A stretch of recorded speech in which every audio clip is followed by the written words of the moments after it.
ప్రయాణికులకు TGSRTC good news చెప్పింది. పల్లె సిటీ బస్సుల్లో ఆన్లైన్ పేమెంట్ మెథడ్ను త్వరలో అందుబాటులోకి తెస్తున్నట్లుగా ప్రకటించింది. ఆగస్టులోగా సిటీ సర్వీసుల్లో ఈ సేవలు ప్రారంభం కానున్నాయి. రాష్ట్ర వ్యాప్తంగా అన్ని జిల్లాల్లో సెప్టెంబర్ నాటికి ఈ విధానాన్ని విస్తరించాలని నిర్ణయించింది ఆర్టీసీ. ఇందుకు గాను ఆర్టీసీ కండక్టర్లకు ఐటీమ్స్ను అందించేందుకు వేగంగా ఏర్పాట్లు చేస్తుంది. దీంతో పాటు త్వరలోనే మహాలక్ష్మి స్కీమ్లో భాగంగా మహిళల ప్రయాణికులకు స్మార్ట్ కార్డులు అందజేయనున్నారు. ఈ కార్డును స్వాప్ చేయడంతో జీరో టికెట్ పొందే అవకాశం కల్పించనున్నారు. కొత్తగా ప్రవేశపెట్టనున్న ఐటీమ్స్తో బడ్జెట్ కార్మికులను వినియోగించుకొని చెల్లింపులు చేసే అవకాశం కల్పించనుంది. క్యూఆర్ కోడ్ స్కాన్ చేయడంతో యూపీఐ పేమెంట్స్ చేసే వెసులుబాటు కల్పించనుంది ఆర్టీసీ.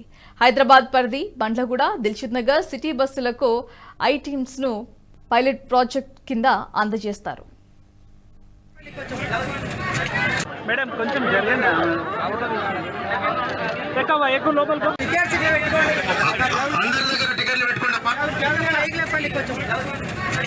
మేడం కొంచెం జరగండి. ఎక్కువ లోపల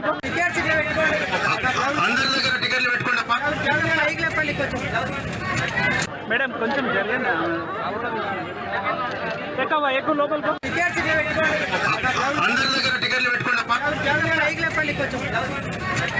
మేడం కొంచెం జరగండి. ఎక్కువ లోపల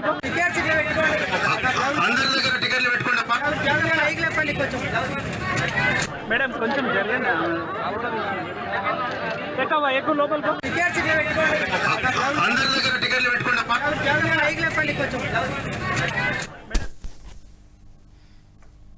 ఈ వీడియో మీకు నచ్చినట్టయితే లైక్ చేయండి, 10 మందికి షేర్ చేయండి. అలాగే కామెంట్ల రూపంలో మీ అభిప్రాయాలను మాతో పంచుకోండి. Nationalist hub group of channels ను సబ్స్క్రైబ్ చేసుకుని తెలుగునాట జాతీయవాద జర్నలిజాన్ని ప్రోత్సహించండి. ఈ వీడియో కింద ఉన్న బెల్ ఐకాన్ పై క్లిక్ చేయడం మర్చిపోవద్దు.